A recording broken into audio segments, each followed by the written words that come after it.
Have you seen my cream Birkin? I asked my husband James, frantically searching through my closet. The vintage bag, a testament to years of careful saving and my career successes, was nowhere to be found. In fact, my entire designer collection seemed to have vanished overnight. My name is Sophie Bennett, and at 34, I'd built a life I was proud of. As a successful art curator, I carefully curated my own collection of designer bags, each one representing a milestone, a victory, a moment worth celebrating.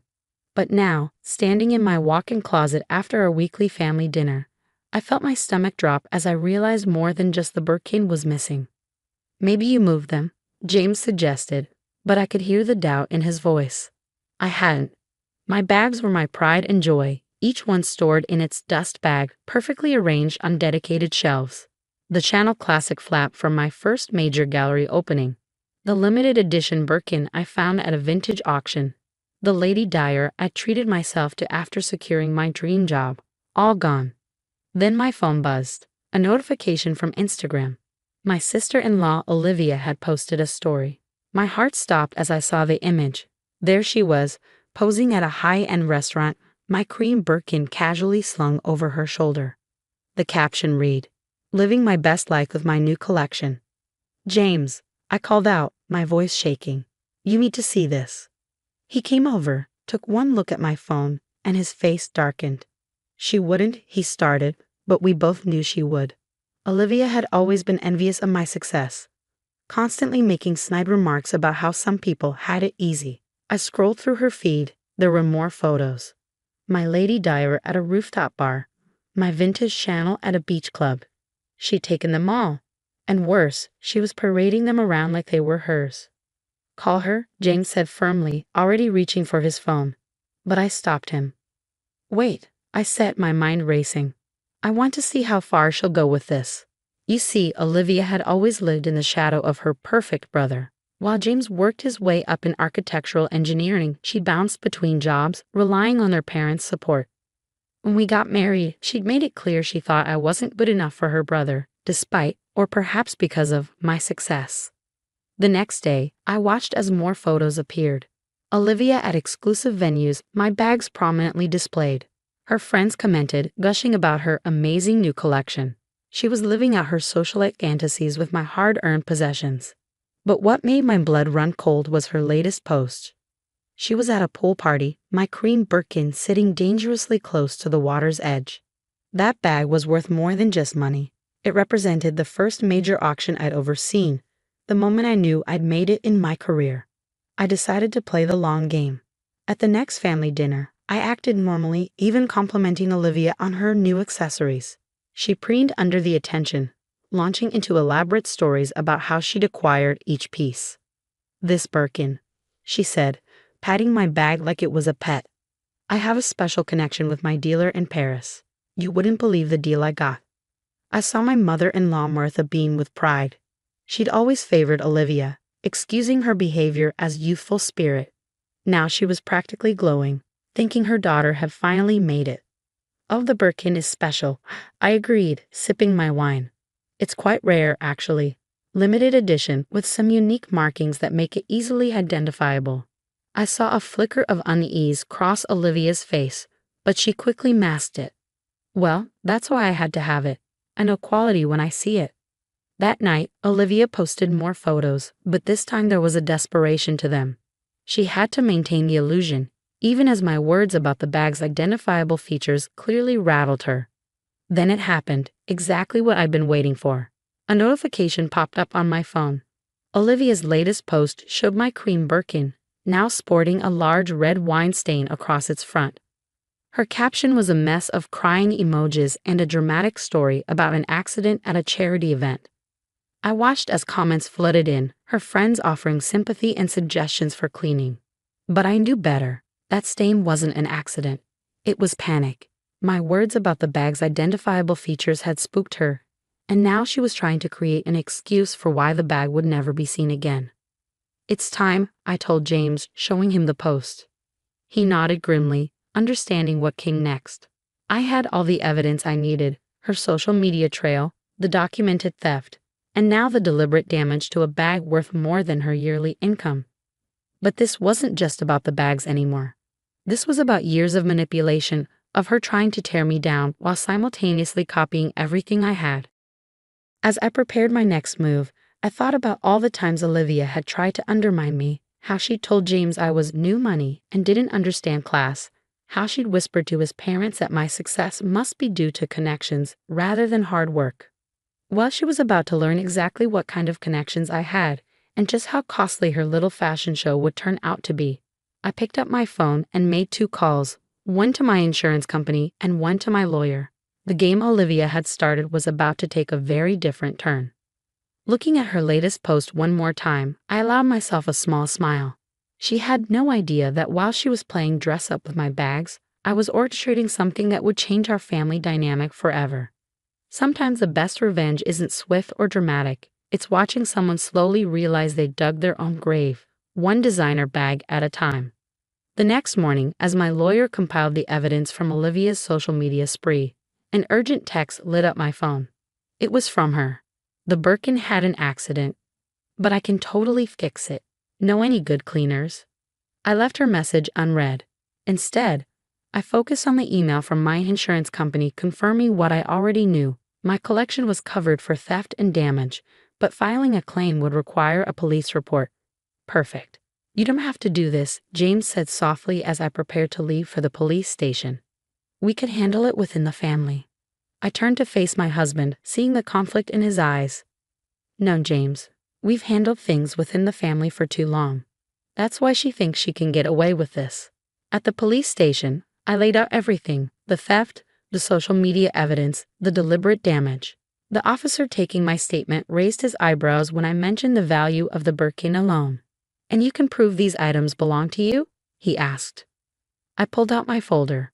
Authentication certificates, original purchase receipts, insurance documentation, and professional photographs of my collection taken for insurance purposes just 6 months ago. I'd always been meticulous about documenting my investments. As I finished filing the report, my phone exploded with notifications. Olivia had posted again, this time, a tearful video about how accidents happen and true friends understand. The comments were full of heart emojis and supportive messages from people who had no idea they were witnessing evidence of a crime. Then came the family texts. First, my mother-in-law, Sophie dear, Olivia feels terrible about the bag. Can't we discuss this over tea? Followed by my father-in-law, let's not make a mountain out of a molehill. Family should stick together. I forwarded each message to my lawyer without responding. That afternoon, Olivia showed up at my door unannounced. Her eyes were red, either from crying or an expertly applied makeup technique to appear distraught. I was going to return them, she blurted out before I could speak. It was just a bit of fun, showing them off. But then everyone thought they were mine, and it felt so good. Where are they now? I asked calmly. She shifted uncomfortably. In my apartment. Well, most of them. The Birkin, I panicked when you mentioned it being identifiable. I thought if it was damage, you wouldn't want it back anyway. So you deliberately ruined a $100,000 bag because you got scared. Her face went pale. 100,000. The limited edition cream Birkin you spilled wine on. Yes, that's the current market value, not to mention the other pieces you borrowed. She started crying in earnest now. I'll pay you back. Please, Sophie, don't do this. Mom and Dad can help. Like they helped with your credit card debt, or your failed boutique, or your rent when you got evicted. I watched her flinch with each example. No, Olivia. This time you're facing the consequences of your actions. You'll destroy this family, she shouted, switching from tears to anger in an instant. You did that when you decided to steal from me, I replied, closing the door on her protests. Inside, James was waiting, having heard everything. She's right about one thing, he said quietly. This will change everything. Everything already changed when she took my things, I responded. She just didn't expect me to stand up for myself. That evening, we received an invitation to an emergency family dinner at his parents' house. Martha's message was clear. This needed to be handled privately, quietly, in a way that wouldn't tarnish the family name. We should go, James said. At least hear them out. I agreed, but not before making one final call to my lawyer. Everything was in motion now, and no amount of family pressure would stop it. Walking into Martha and George's immaculate dining room, I could feel the tension. Olivia sat at the table, eyes downcast, while Martha fluttered around, placing plates with trembling hands. "Sophie, dear," Martha began as soon as we sat down. "We understand you're upset, but surely we can find a solution that keeps this incident within the family." I pulled out my phone and placed it on the table. "You mean like these incidents?" I started playing a slideshow of Olivia's social media posts, each one showing her with my stolen bags. Or this one. The final image showed the ruined Birkin. "We'll replace everything," George offered quickly. "Whatever it costs." "The police report has already been filed," I said calmly. "The insurance claim is in process. This isn't about money anymore." Olivia's head snapped up. "Police report? You actually went to the police? What did you expect?" I asked, meeting her gaze steadily. "That I just write off thousands of dollars in stolen and damaged property because we're family?"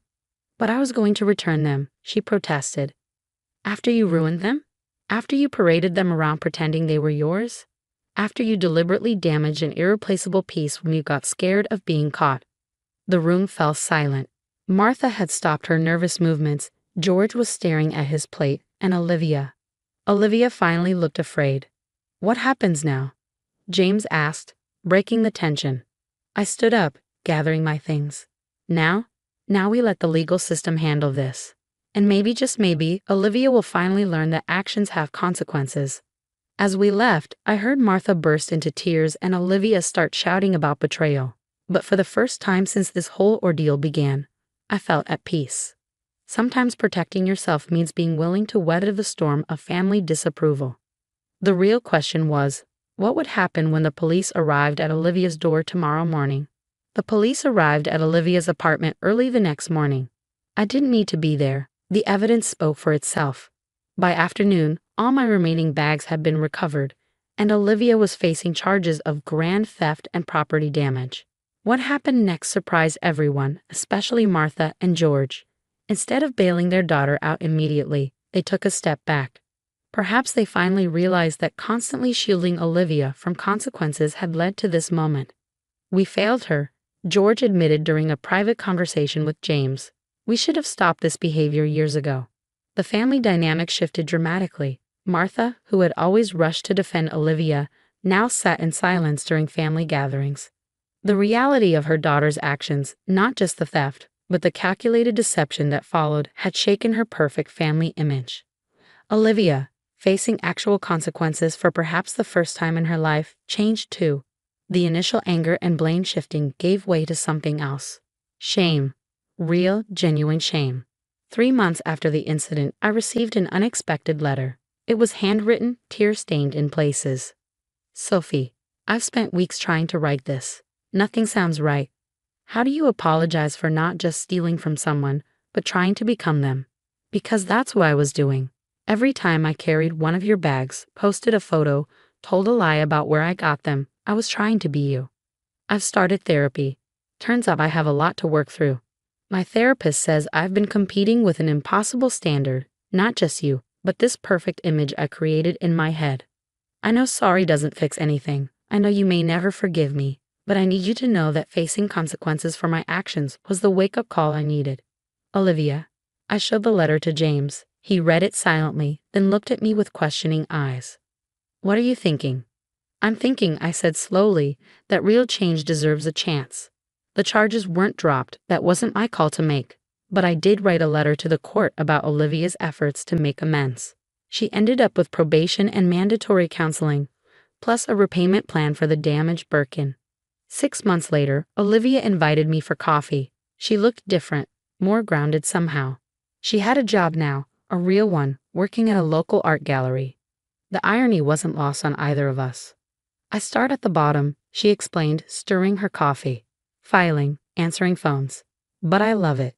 For the first time, I'm building something that's actually mine." I nodded, remembering my own early days in the art world. "That's how it starts." "I used to be so jealous," she admitted. "You made everything look so easy. I never saw the work, the years of effort. I just wanted the end result." "Nothing worth having comes easy," I replied, thinking of my own journey. Our relationship would never be the same as before. Too much had happened. But something new was growing in its place, something built on honesty and respect rather than competition and resentment. Martha and George changed too. They stopped enabling Olivia's behavior and started supporting her growth instead. Family dinners became less about maintaining appearances and more about genuine connection. As for my designer collection, I still have it, though the cream Birkin was irreplaceable. But now each piece tells a different story, not just of professional milestones, but of standing up for myself, of refusing to let family ties become chains that bind me to toxic behavior. Last week, Olivia handed me her first paycheck from the gallery. For the repayment plan, she said, "I know it's just a fraction of what I owe, but it's a start," I finished for her. Sometimes the happy endings aren't about everything returning to normal. They're about building something better from the ruins of what was broken. Olivia's actions had shattered our family's facade, but in doing so, she created space for something more authentic to grow. Looking back, I realized that the real value of my designer collection wasn't in the bags themselves, but in what they taught us all about worth, respect, and the true meaning of family. Some lessons come with heavy price tags, but their worth isn't measured in dollars. It's measured in growth, understanding, and the courage to change. The cream Birkin might be gone, but what replaced it, genuine respect, honest relationships, and real personal growth, is worth far more than any designer bag could ever be.